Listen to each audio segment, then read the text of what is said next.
When the market slows, every customer and order counts. And the path to more orders starts with increasing your customer base.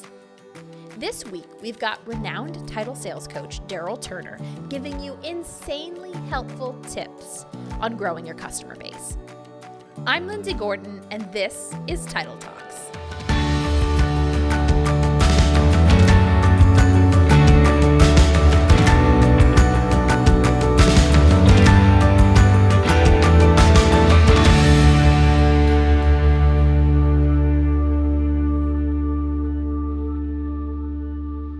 This Title Talk comes from a webinar we held earlier this summer, and it was led by PropLogic's business development manager, Pete Bram. There's a handful of times you'll hear Darryl referencing me, and I assure you it's all in good fun. Now, let's get to that talk. Good afternoon, everybody. It's such a pleasure to be here with Darryl Turner today. Just a little bit of my background. I worked for one of the big national underwriters as an agency rep, and I met Darryl back in the early 2000s. My state manager at the time was wise enough to enable us to utilize Darryl's expertise and experience and coaching skills to help our clients, our corporate title agencies, as well as our real estate law firms, to really look at how they were building their business and what they needed to focus on. So fast forward to 2022, our paths cross again, and Darryl has worked with PropLogix in the past. So we set this up because everybody knows the market is going through a little recalibration. So why do we need some coaching? Well, for that very reason. So I'm going to let Darryl introduce himself and talk about what his real tremendous expertise is, and then we'll get into the questions. Over to you, Right. Darryl. Well, thank you, Pete. And I'm the Darryl they talk about and that Lindsay made fun of in the beginning, and that Pete and I worked together. I thought it was in the 90s, Pete, when we were in high school. That's what I was thinking. It was way back in the 90s. Actually, you were in high school in the 90s. I was out. But I'm excited to be here today. Thanks for the cordial introduction. Many of you may know who I am or a little bit about me, but I'll just share with you. I started an organization in 1994, specifically designed to help title companies improve their business development efforts. Back then they called it marketing, right? But the reality is it's sales. Marketing gets people to know you, sales gets people to do business with you. So we focus on sales. Marketing is a lubricant to that sales process. And over the years, Pete, we've had the opportunity to work with just shy of 1,200 title companies around the nation. Yes, we've coached a little over 11,000 people. 6,600 of them have been salespeople. The rest have been owners, managers, closers. We coach a lot of closers, all on how to build their book of business and expand their reach from behind their desk. Salespeople, of course, used to be on the outside. Now they're on the inside. So that's really our specialty. And I'm excited, Pete, to share some things with the audience today that are going to be very, very timely based on what everybody is going through. So I say you just hop right into the questions, man. Let's feed the pipeline for these folks. Well, I appreciate that. You know, I'm out in the field calling on corporate title agencies and real estate law firms every week. And as the market has recalibrated, people talk about their order counts being down. So let me ask you a question, Darryl. Why is it more important to focus on your customer base versus your order counts? I love that question. I love that question. It's order count is what people look at, right? But there are basically in our business, there are leading indicators, and then there are trailing or what we might call lagging indicators. And the amount of business that an agency has today, Pete, is a result of only two things. Number one, the market that we're sitting in. Number two, the number of customers they have. And you might kind of flip that and put it in perspective. Your volume is a result of the number of active customers that you have in this market condition. And since we can't change the market condition, the only thing we can really focus on is the size of our customer base. And look at it this way. You know, a lot of people focus heavily on retention, customer retention in the title business. And don't get me wrong, it's critically important. If you go out and generate 2 new customers and lose 2 existing customers out the back door, you've done nothing but make a bunch of noise, right? So look at it this way. If your business is ever down, like right now, you're watching this webinar right now, your orders may be down, your business may be down. You have to really look at it like, if your business or when your business is down, it's strictly because your customer's business is down. And if you were to keep 100% of all your customers and keep them all happy, totally happy, not losing any of them, and they're all happy, at the end of the day, your business would still be down, okay? Because their business is down. So the answer really is not to focus on or panic or overemphasize the quantity of orders that someone has today. What really needs to happen is you really need to look at how many customers that you have today. And I think so focusing on growing your active customer base is number one, because that's a leading indicator. If you can get more customers, then you know you're doing some things right. But revenue and order count, lagging indicators, result of the market and the number of customers that you have. So hopefully that answers a question for the group today. Everybody's looking at orders. I get it. They're down in most cases across the board. But that's not the focal point. The focal point is how many customers do you have? And how do you add additional customers to your roster? That's going to be the saving grace for the agencies that are watching today, Pete. Well, I appreciate that. And you taught me something years ago, and that was this. You can be the best closing agent in your territory. You can have 100% loyalty from your realtor clients, from your lender clients, but you can still lose business. Please unpack that just a little bit. Well, you're gonna lose business. You can do everything perfectly, and you're gonna have some of your customers move out of the area. You're gonna have some of your customers get out of the business. You know, there's gonna be real estate professionals. For those of you that deal, you know, on the real estate agent side of the business, there's gonna be real estate agents that get out of the business. You know, everybody wanted to get in the business, Pete, when manna was falling from heaven, right? And now that we have to hunt. There's going to be a lot of agents that are going to step out that did business last year, that maybe they didn't do as much as top producers, but there's going to be a stream of people leaving the industry over the next 18 to 24 months that maybe people are not thinking about. So you lose business because you lose customers because they move out of the area, they get out of the business. You know, heaven forbid, some are going to pass away. These things happen, right? So in fact, I'm gonna give you a statistic that I think that you probably remember, but within the title industry, you know, our evidence from all our research shows that the attrition rate, the customer attrition rate in a normal year, which is going to be a little higher in the next 18 to 24 months, but it ranges between 10 and 15%. What that means is that for every 100 customers that a title company has, a year from now, 10 to 15 of them would be gone. Okay. And now again, I think it's going to be a little bit higher than that over the next 18 to 24 months, because I think we're going to have agents in the business that they're not going to want to work that hard, Pete. This is a different market. The opportunities are there. They didn't get in this to work. They got in this to harvest, right? And I think we're gonna lose some of that. So I just, you know, it's between 10 and 15 normally. I just use 12.5, and I just say 12.5% of your customer base is going to exit in a year. So you have to be at least replacing that customer base just to maintain the same size customer base. Absolutely. Thank you so much. That was a great explanation of how that attrition can work against you when you're doing everything right. So to piggyback on that, how do I identify my customer base, and what would be a good target to aim at to grow that customer base? Well, I think, and this might be getting a little ahead of myself with the answer I'm about to give you on this question, but when a company sets goals, let's just talk about goals for a minute. And again, I might be just a little bit out of order, but I think it's really relevant to your question, because this is a question right here that's on the screen that most people never ask themselves. I mean, you could ask 100 agency owners right now how many active customers they have, and I should be real careful how I say this. I don't think any of them could answer that. Now, again, I want to say none of them would be able to, but there's probably one on here watching right now that would send me a nasty email later, like, I knew the answer to that. So, but for the most part, they don't know. How many active customers do you have? I don't know. So if you're going to set goals, and if it's around the size of the customer base, what you really have to focus on is first identifying the size of your customer base. So how do I identify how big of a customer base I have? It's a good target to aim for.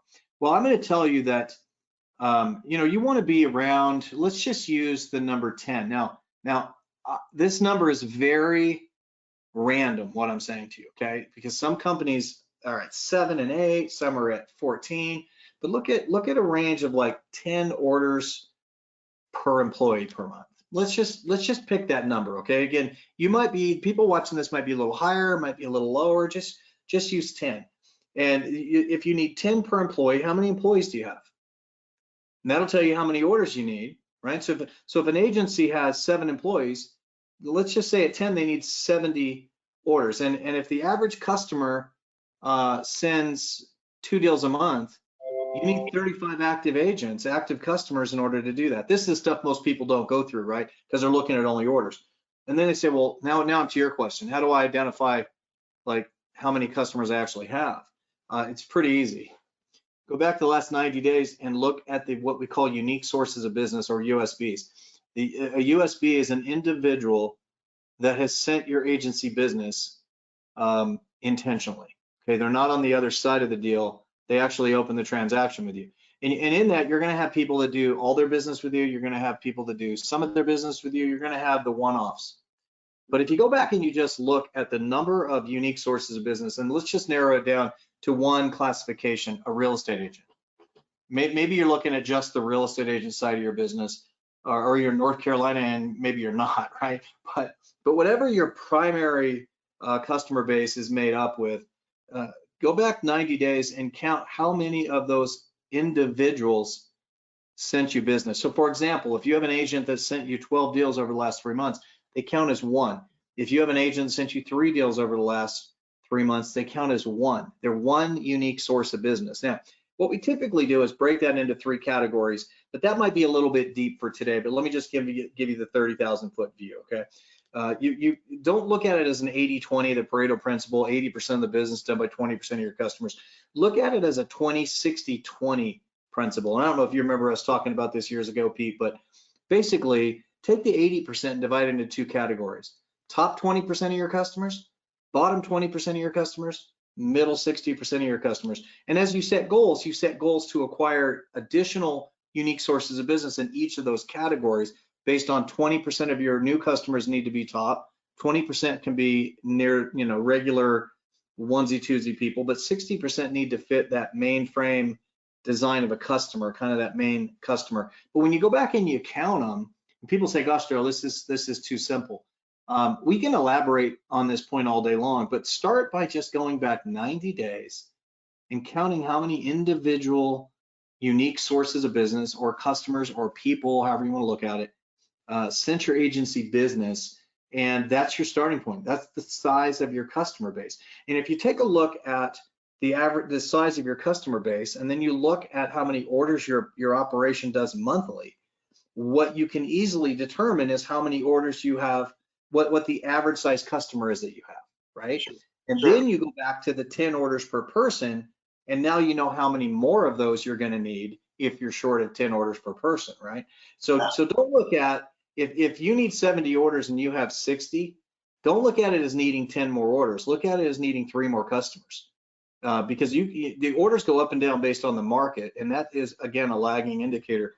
Go with a leading indicator and set your goals based around the number of customers that you need to add to your business, and not just the number of orders that you need to increase to get up to a certain point. Now, I might have answered more than one question in that answer, but they really go together. Yeah, absolutely. No, I appreciate that. That was terrific. That opened my eyes. So that being the case, what are some successful strategies for getting new clients? If new client acquisition is really the name of the game, help us with that. Gosh, Pete, I don't know. So let's look at, in the pursuit of customers, let's look at 2 paths, okay? In fact, I'm going to name them. Easier, there is no easy. Easier and difficult. Okay. Okay. Easier and difficult. Let's talk about difficult. If you decide you're going to pursue a bunch of people that don't do business with your company because the opportunity's there and they're doing business, it's possible, but that's the difficult path. A lot of cold calling, a lot of what I call ice calls, which I joke around about that. An ice call is like the coldest form of a cold call. And let's face it, let's talk about what the title insurance industry is not, okay? Or how most people do not view it. They do not view it as a sales industry. They view it as a technical industry. So you start talking about pursuing customers in a cold fashion, and we've just lost 80% of the viewers today because they're not going to do it. They're not going to get on the phone and start calling people that don't do business with them. But so let's look at the easier way. Okay, the easier way is more of a warm contact situation. And let me just put it to you this way. If I'm going to ask the group a question, and if 2/3, this is for you audience, if 2/3 of all your customers plan to leave you, let's even narrow it down simpler. If half your customers plan to leave you as soon as they could, what would you do? Now, I want to ponder that question for a minute, Pete, because people are thinking, well, if half my customers plan to leave me, I probably have to close my doors. Now, you're looking at it in a traditional one-dimensional fashion. You have to first back up and you have to ask yourself, what is the definition of a customer? Like let's say, and I'm gonna use Walmart for example, and I'm probably gonna get in trouble from Lindsay. I'm gonna get a nasty email. Don't use Walmart's corporate name on my webinars. But let's say you don't like going to Walmart, Pete. I'm gonna guess there's at least 3 people watching of all the hundreds that are watching today that would prefer not to shop at Walmart. But let's say you had to go to Walmart because they're the only ones that had what you needed. And so you're on your drive over to Walmart, you're dreading it. The whole thing is, I don't want to go. And you're only picturing the bad aspects of it. And you finally get there, you can't find a parking place. When you do, there's a shopping cart in it, or somebody's walking in front of your car as you're driving through the parking lot. We've all seen it, right? They're wearing their, let's just say, Walmart pants, a pajama bottom, whatever. I'm in all kinds of trouble with Lindsay right now, but this is real stuff, right? And we go into Walmart, we don't know our way around. Here she comes, she's back on, she's gonna cut me off. She has the power to mute me, by the way, everybody. So far, I haven't gone too far over the Lindsay line. But you know, not wanting to go there does not mean you're not a customer, does it? Right. Writing it does not mean you're not a customer. Having a bad experience does not mean you're not a customer. The fact that you're doing business together means you're a customer. So now you got to look at your files, and you have to look at both sides of the file. And let's just omit the lenders temporarily. Okay, because normally we'd presume for refi business, but negative on that right now. Okay, so, but you look at both sides of the file. And when I say half your customers plan to leave you, most people watching right now only imagine the people that directed the business, and half of those people. Wrong. You're right. Half of your customers mean the other half don't plan to come back. They plan to leave you as soon as the file closes. So the key is to create an experience for the other side of the transaction that would cause them to want to come back to you. Let me give you a few simple tips. How about thanking them for the business in the beginning? You could literally just call them up and say, thanks for the business. Now, don't say thanks for the escrow or the closing. They didn't send it. Don't say thanks for your business. They didn't give you their business in their eyes. But are y'all doing business together? Yes. Hey, thanks for the business. Ask them a few questions about their preferences. Give them a couple positive updates during the course of the file. When the file closes, ask them how you did and ask them if it's good enough to come back on one of their next 3 transactions. If an agency just did that on every single file, and let's just do the math, okay? Out of 100 files, and I'm only using that because I'm better at the metric system than, by tens, it's easy to divide or whatever. That means let's just say that there's 50 people on the other side that came through. And half of them you don't want, okay? They don't do good business, or maybe they are the one hit wonder for the year. So let's say you got 25, okay? 25 per month coming through the backside. And let's just say that you tried really hard to fail, right? Tried really hard to fail, and you were able to fail 90% of the time. Now, at a 25 agent pipeline of people on the other side of the deal, with a 90% recapture fail rate, you've generated 2.5 new customers a month. That's 30 customers a year. And if they each give you 10 deals, you've increased your order base by 300 deals a year for every month that you stay on the plan. I'm sorry, for each, not for every month, but by staying on the plan, you're growing at a rate of 300 orders a year. And that's at a 90% fail rate. 80% fail rate, 600 transactions. At an 80% fill rate, that's 60 accounts. Now back to the number of customers. So you asked, like, ways to grow your business. Man, let's just look at it this way. Never take the difficult path until you've mastered the easier path. Okay. And you know, I know that there's people watching right now that like, he went through that really fast. What did he say? Two things I'm going to tell you. Number one, if you want more information about how to implement some of these strategies, get with your PropLogix account manager, like Pete, for example. Get with your Pete. If you work with Pete, then get with Pete. Okay. But if you work with someone else in the organization, reach out to them for more help in this area. And I'm going to throw this out there. If you have questions for me when this is over, we didn't set this up, but I'm going to give you an email address real quick. It's just info, the word info, at darrylturner.com, DARRYLTORNER.com, info at darrylturner.com. If you have questions that come up after, because I know we're going to answer questions at the end of this. You may have a thought in an hour, 2 hours, tonight. You may wake up in the middle of the night thinking about something. Just email that question. I'll be happy to help you anywhere I can, because as simple as it can be, the industry still chooses some of the most difficult paths. Well, Yes. like, for example, now I'm not going to criticize anybody's plan, because I think it's a good idea to call new listings. I do. Okay. As long as you're not letting any of the people on the other side of the deal slip away first, then you put your energy into that. But instead of doing some of the things we're talking about, a lot of people reach out and they're like trying to call every new listing and trying to get that. That is definitely on the more difficult side. And again, I'm not saying don't do it. I'm just saying don't do it first.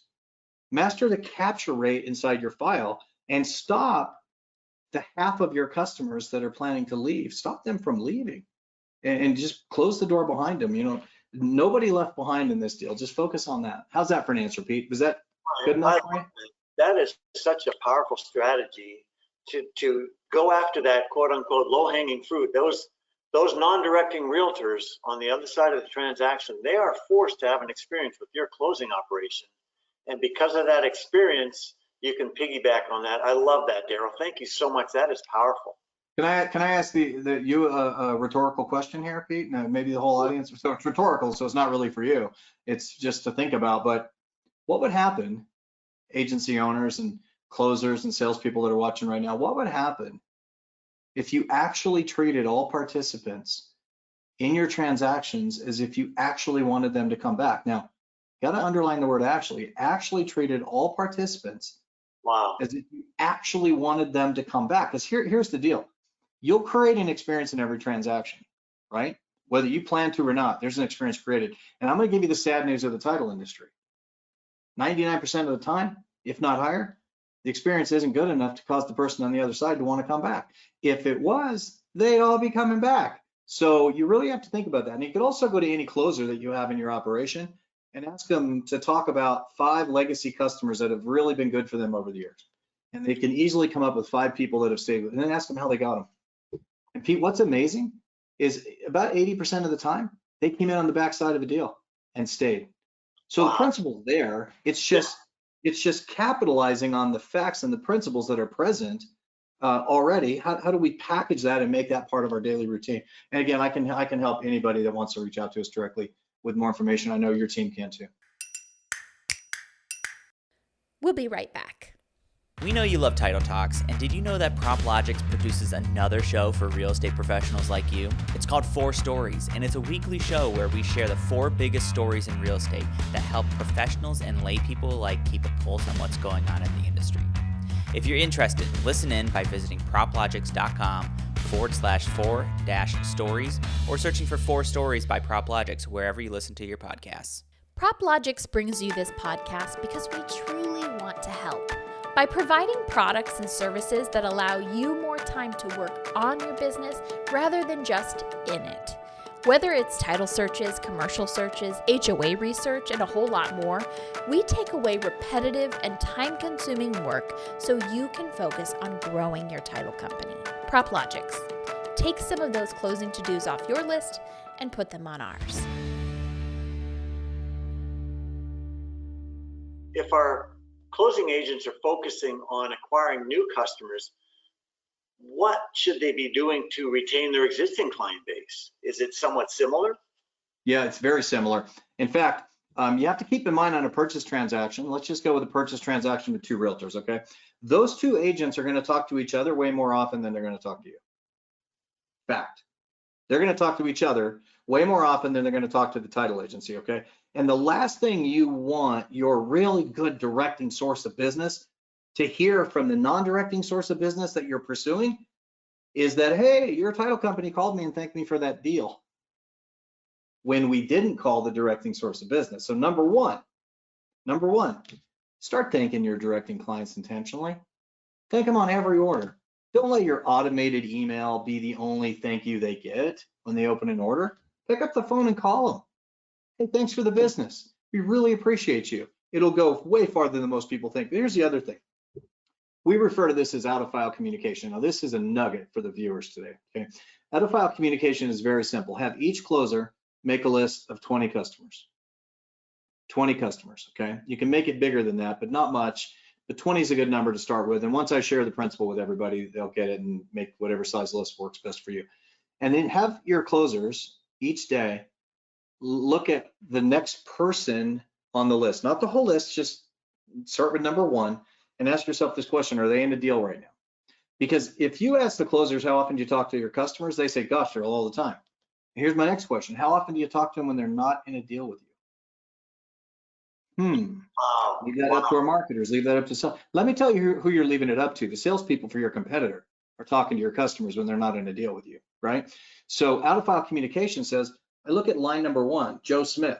Is Joe in a deal with us? He is. Okay, so I'm already talking to Joe. I've already thanked him. Go to number two, Susie Smith. Ooh, she's not in a deal. Hey, Susie. Darryl at ABC Title. Listen, I just wanted to call and check on you, see how you're doing. How are things going? We miss you. We appreciate you. Out-of-file communication in the call with this. Hey, before I let you go, Susie, let me ask you, what are you working on right now that I might be able to help you with? If every day we call one person on the list that's the next one down that's not in a transaction, and we have 20, we will work our way through the list more often than once a month.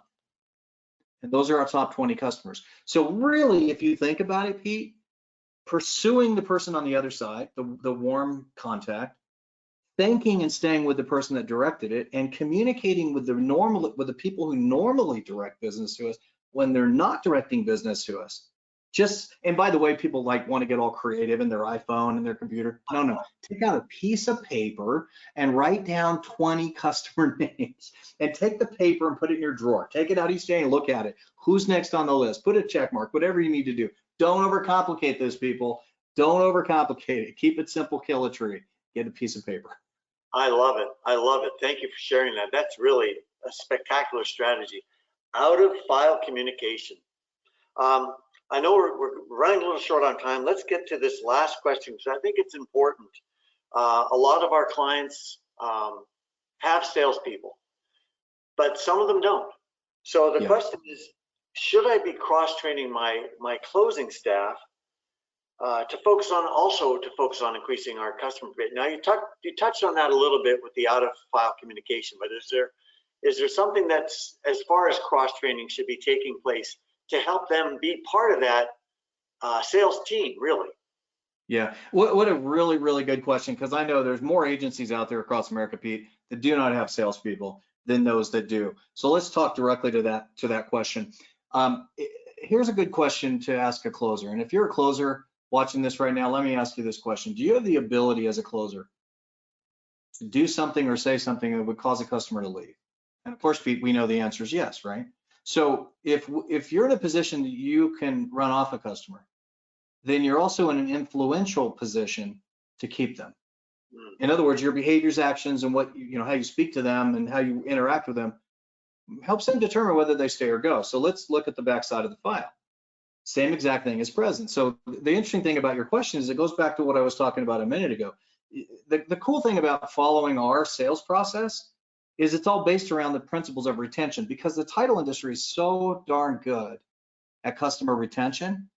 If you have a sales model that's different than those principles, most people won't follow it. But you take a look at what I said a few minutes ago, going to the other side of the file. All you're doing is acts of service that drive retention. So I look at capturing the backside of the file as hyper retention.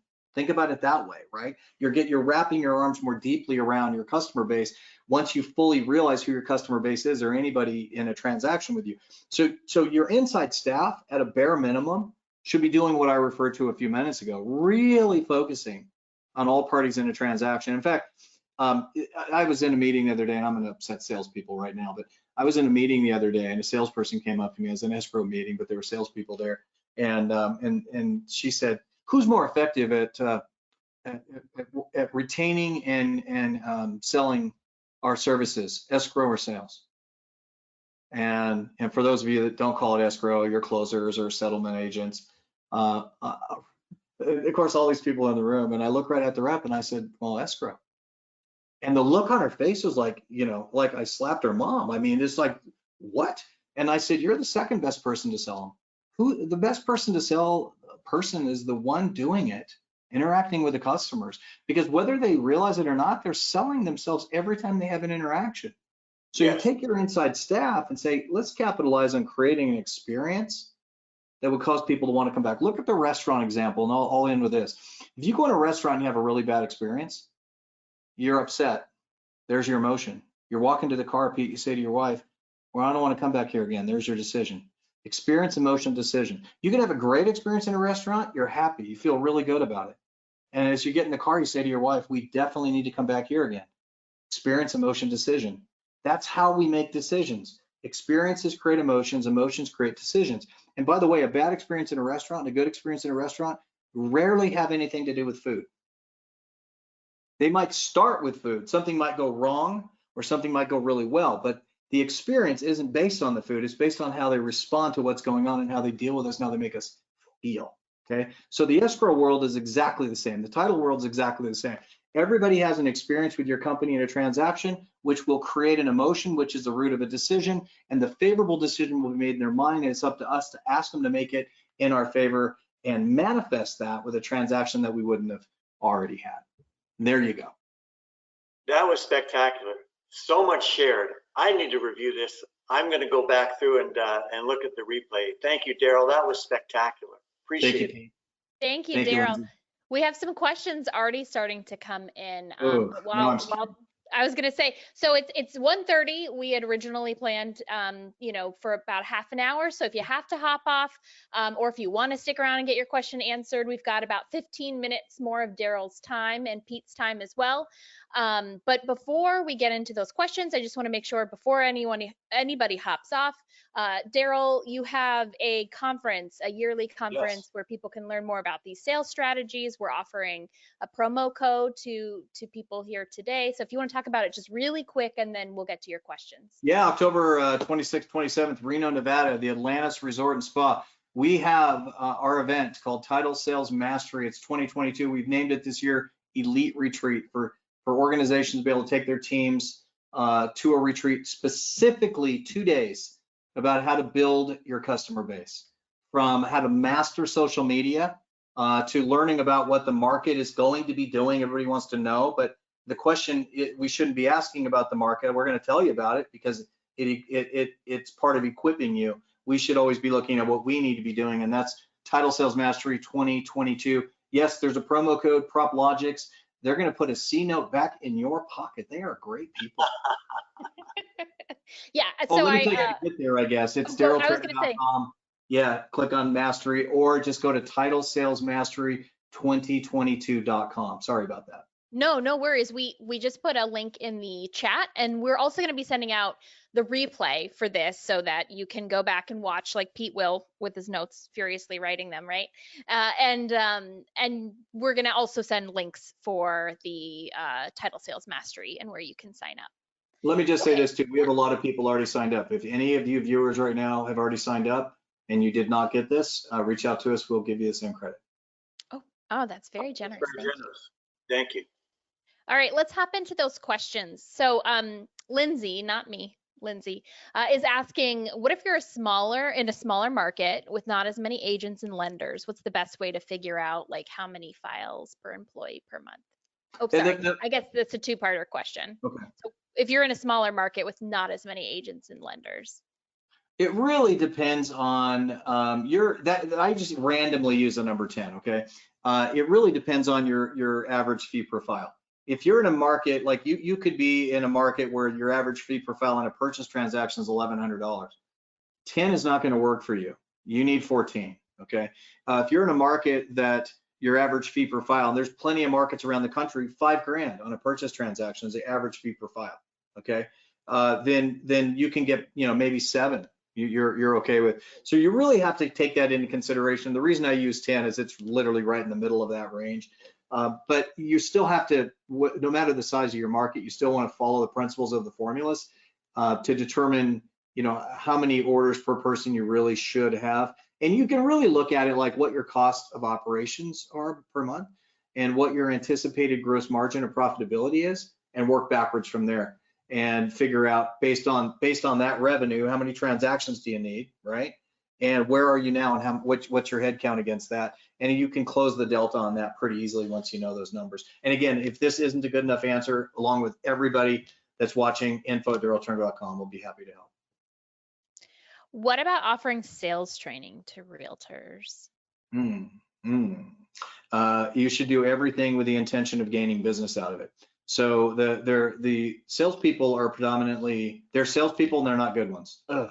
Did he just say that out loud? Yeah, they didn't get into this business to be salespeople, but they have to be salespeople to be able to win. So if you want to hold a class on that, as long as you're not violating RESPA, and I'm not going to be the guy to tell you to do that. If you want to offer content, you're going to need to charge for it in most cases so that you don't violate RESPA. But to be able to do that, look, your value in the marketplace is solely determined by the size of the problems you solve for your customers, period. And the problem that all agents have right now is they don't know what to do. Okay, and so if you can come along and help them with what to do, you're going to be ahead of the curve. But do everything asking for business and setting the stage. Like, you ever do a meeting, do a CE class, ask the audience when you start, hey, why do you suppose we do these classes? And they'll say, well, because you want to get our business. Is that an unreasonable thought? Because you're right. Is that fair? Sure it is. Great. In the end, I'm going to ask you for an order and have your class, okay? But that's almost never what takes place. You're just like, thanks for coming, hope you like it, bagels in the back, let's go, content, see you later. And it's like, man, that was great because everybody said they liked it. No, it's only great if you can get $7 of revenue for every dollar you spent on doing an event. There's your ratio. It's an X factor of 7 to 1. So if an event costs you $1,000 and your average fee per file is $3,500, you need 2 orders from prospects as a result of that event, either at the event or within 2 weeks, to call that event a success. There's your answer. How's that, Lindsay? Is that okay? That's perfect. Yeah. Oh, someone was asking, is there a virtual version of the Title Sales Mastery? Yes. If you sit in your car at the Reno location, we will have someone FaceTime you from the inside. Oh, I just made an enemy. Actually, watch for a tag. We refer to that as Title Sales Summit. We do not have one on the books right now, but that's the virtual version. But Mastery is strictly an in-person event. The experience to be in a room with 2 days with people specifically looking to build their order count, customer count, and revenue of their title agency is like at least half the magic of going to the event. So sorry. And the FaceTime thing would probably apply. We could probably work that out if somebody's on the inside. All right, I don't see any other questions coming in now. And so I'm going to thank you so much for your time and remind everyone that we're going to be sending out an email after this. You'll get a recording, you'll get all of the links, you'll get the code, you'll get contact information for Darryl. Actually, sorry, we did just see one thing come in. Ooh, another one. Let's do that. Actually, this is Robin, who you may know, Robin Cardella. So when agents do classes for realtors, it's so important to do the follow-up afterward, especially with when the underwriter is providing a speaker. It's really important to do that follow-up. She's just echoing. Yes, and let me just give you a time frame on this, Robin. All event leads are dead in 2 weeks. All event leads are dead in 2 weeks. 90% of your results will come if you effectively follow up within 72 hours. So really, really good point to make there. Mm-hmm. Yep. And someone wants to know if you offer coaching, which. That is our company, DarrylTurnerCoaching.com, or just go to Darryl Turner. Yes, you can email me directly. I'll personally help get you set up with someone. The answer to that question is yes. That is the majority of what we do with 6,600 reps so far to date across the country and 11,000 total people. That's what we do. Great question. I love that's my favorite question. That's the best one. You know why people need a coach? Because your comfort zone will kill you. Okay, that's why they need a coach. Thanks for asking that question. Tell me who it was later, Lindsay, and we'll follow up with them directly. Okay, I'll I definitely do just that. want to chime in that I saw Darryl's coaching have spectacular results with my clients when I was with the underwriter. And I always go back to people and let them know, listen, Michael Jordan, Tiger Woods, they all have a coach. Even though they become number one in their game, their sport, whatever the case may be, they still all have a coach. So coaching's super important. I have 3. I own a coaching company, a national coaching company in the title industry. I have 3 coaches. Good point, Pete. Yeah, you never stop learning. No. Okay. Excellent. Thank you both so much, Pete and Darryl. We really appreciate you guys both being here and sharing your insight. It's really needed right now. I know a lot of people are just kind of wondering what the rest of the year will bring, and this kind of conversation about how you're going to grow your customer base is just, couldn't be more timely, really. Perfect. So, good. yeah, thank you both. Thank you, Lindsay. Thank you, Darryl. That was spectacular. Pete, Lindsay, thank you so much. And for those of you that watched us on your fancy TV screens on your desk, thanks for joining us today. And I'm so honored to be part of your day and part of your business. If you're interested in attending Darryl's Title Sales Mastery Seminar in Reno in October, you can find a link in our show notes. All listeners can get $100 off their registration with the promo code PropLogix. That's PROPLOGIX. Thanks so much to Darryl and Pete. And as always, happy closings.